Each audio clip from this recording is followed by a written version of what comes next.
What's up, YouTube? Say it ain't so. Shilo Sanders, Shilo Sanders, son of Deion Sanders, Coach Prime, kid, filed for bankruptcy? What you talking about, Willie? Okay, guys, I'm Corey, and welcome to my channel, Let's Talk with Corey. If this is your first time tuning in, hit that subscribe button. This article comes via CBSSports.com, and it's titled, Shilo Sanders files for bankruptcy. Colorado's DB debt stems from allegedly assaulting security guard in 2015. Guys, I'm reading the article. Colorado defensive back Shilo Sanders, son of head coach Deion Sanders, is $11 million in debt and filed for bankruptcy in October of 2023, according to USA Today. The petition for relief, which was filed under Chapter 7 in Colorado's bankruptcy code, states Sanders is on the hook for $11.3 million, stemming from a March 2022 civil trial in Texas. The initial filing noted Sanders owns $478,000 in assets. Through an amendment in December, brought that number down to $320K. Oh yeah, that's all he got. That's all he got. Bullshit. The filings obtained by USA Today states that Sanders brought in a gross income of $193,713 during the 2023 fiscal year. That number is actually down from the $216,950 he netted while playing at Jackson State in 2022. A large portion of his income can be attributed to the name, image, and likeness deals, that's the NIL.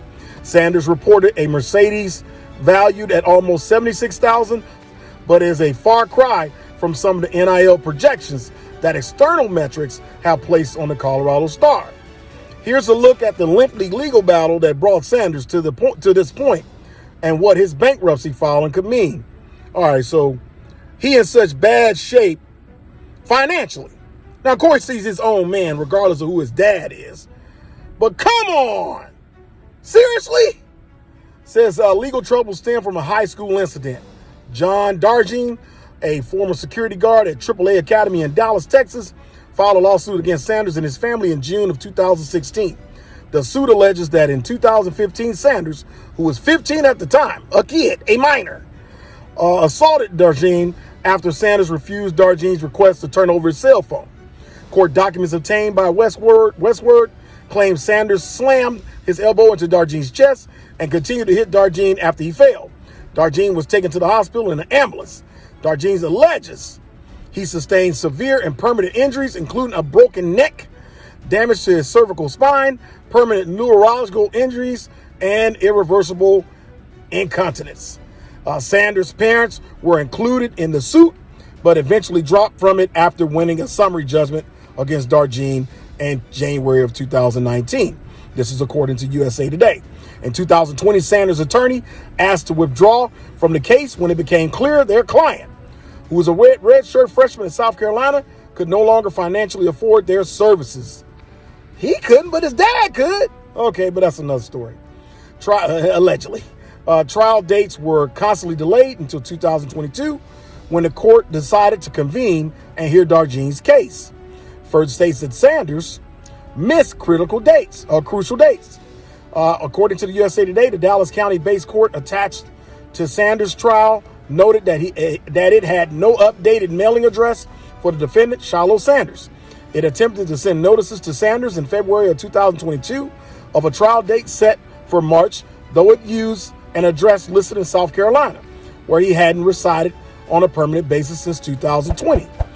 Sanders did not attend the trial since he did not receive notice. Well, hold on now.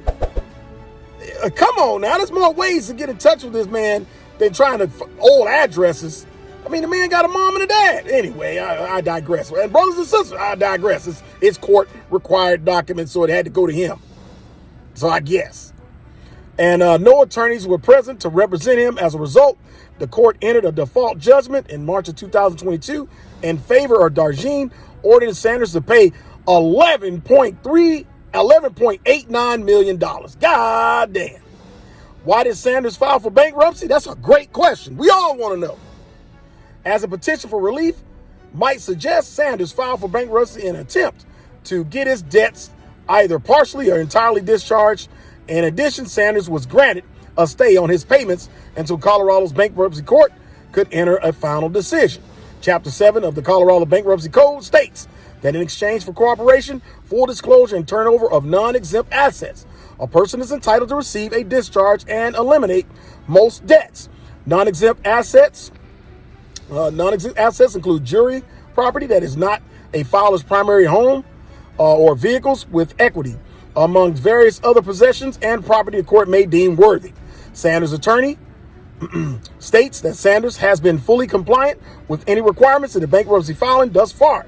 Sanders has taken no action to hide, transfer, destroy, or mutilate assets, either on a pre or post petition date basis, and even went so far as to voluntarily turn over $210,000 to the bankruptcy trustee without waiting for further order of the bankruptcy court or even a stipulation for turnover. Sanders' attorney said in the court filing obtained by USA Today.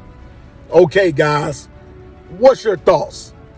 I mean, was this kind of a strategic move by Shilo Sanders to avoid this $11.89 million that he supposedly has to fork up? What's your thoughts? You guys leave a comment. On this channel, your opinion matters. So guys, this is about people, places, and things. And the people today that we're talking about, the person today, is Shilo Sanders. And definitely a star among stars on the Colorado football team. And we already know he has a famous last name.